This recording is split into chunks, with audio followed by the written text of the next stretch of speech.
Welcome back, all. Been a while since the last Tugs train, hasn't it? Had a few big videos in between. So I figure I owe you all a new installment of this before I start the next big video. And this time it's of an engine that a lot of you have requested.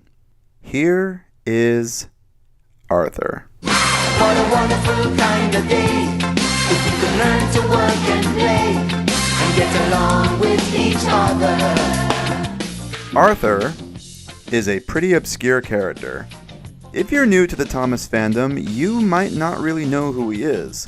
Arthur is a large tank engine, introduced in the 7th season of the show. He had a couple spotlight episodes that season, made some very small appearances after that, and then basically disappeared into the void when the show went full CGI. Despite being a rather forgotten character now, Arthur is actually a favorite of mine, and one of the few TV characters I think works seamlessly well in the lore of the Railway series. He was an engine I absolutely had to add to my fleet. I crafted a whole headcanon and a backstory for him, which I'll go into now. In the show, Arthur's prop is a bit of a weird hybrid between a London, Midland, and Scottish Railway IVAT 2MT tank engine with a sloped running board from a BR Standard 3. Aesthetically, he does look more like a 3, however his concept art by Robert Gauld Galliers depicts him with the BR number 41241 on his bunker. This number actually belongs to a real-life 2MT that is preserved today. In my headcanon, Arthur is this exact engine. So to understand the backstory, we'll dive into the actual history of the real engine.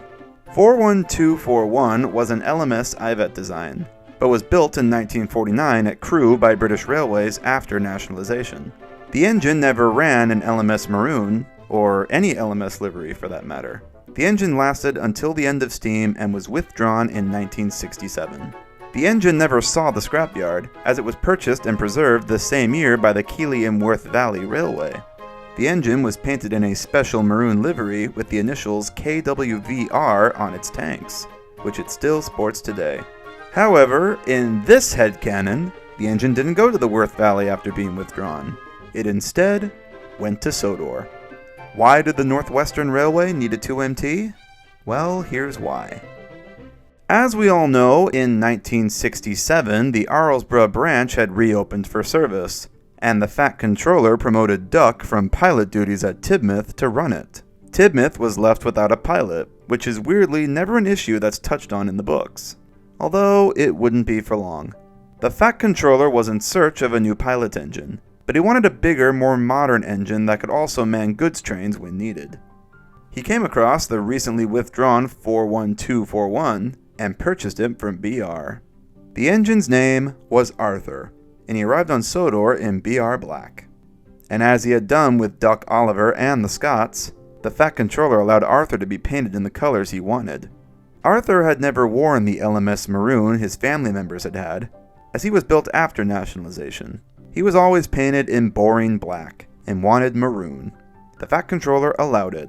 He was painted in maroon with his BR number on his bunker in LMS font.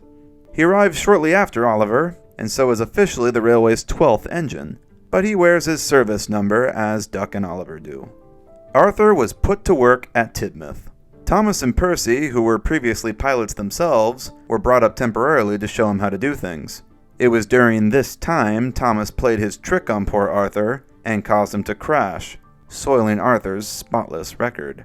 British Railways had started closing various branches across the country, and a couple years later they decided to end their services on the branch line to Norrumby. Remember, back in 1925, the Northwestern had struck a deal with the LMS that allowed mainland trains to run to Norrumby and man the fish trains from the harbor there. But now with BR pulling the plug, this left the fishing industry there for the taking. If the Fat Controller wanted to take advantage of it, he would have to provide his own engine. He trialed a few, and eventually chose Arthur.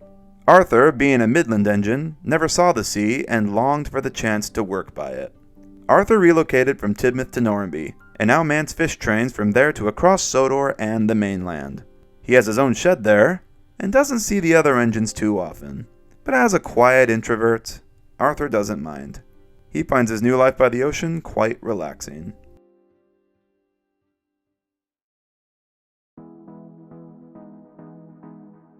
Now let's get into the model itself. How on earth did I build this thing? Well, honestly, it wasn't all that hard. Arthur was built using a bog-standard Bachmann Ivit 2MT. Bachmann mass-produced these things years ago, and they're pretty easy to find. Painting the engine was standard process as usual. Removed the body from the chassis and primed it with a matte gray. Once that was done, I started painting. I couldn't find a perfect match for LMS Maroon, so I ended up using a brick red and mixing black to it to make it a bit darker.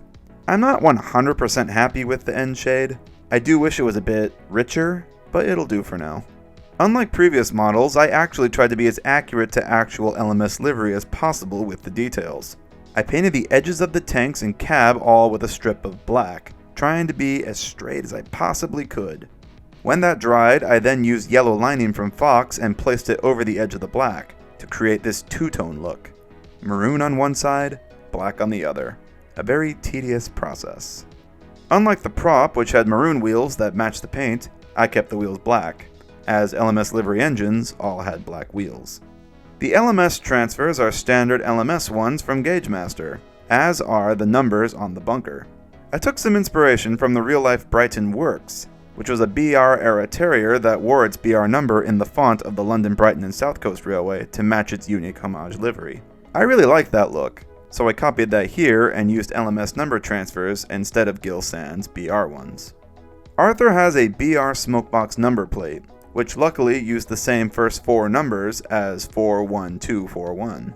I believe it ended with a 3, so I scraped off the 3 and replaced it with a tiny little strip of white to make a 1. Once all that was applied, I gave Arthur a final matte coat, added real coal to his bunker, and he was complete.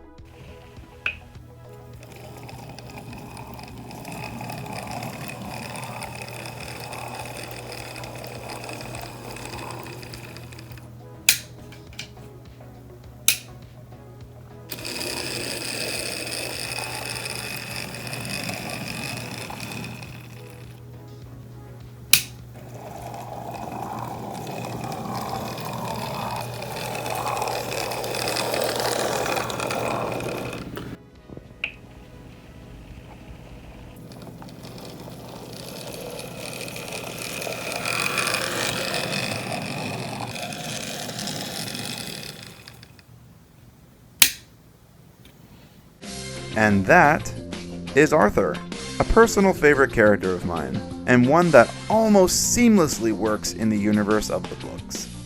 I really have a soft spot for the season 6 and 7 characters. Most of them just feel so right in Thomas, as if they were ripped from the writings of Audrey himself. Hope you enjoyed this installment, folks, and I promise next time I'll cover the prop replicas. I'm actually finishing up Gordon and Duck as we speak, so you'll get to see all them too. Bye all!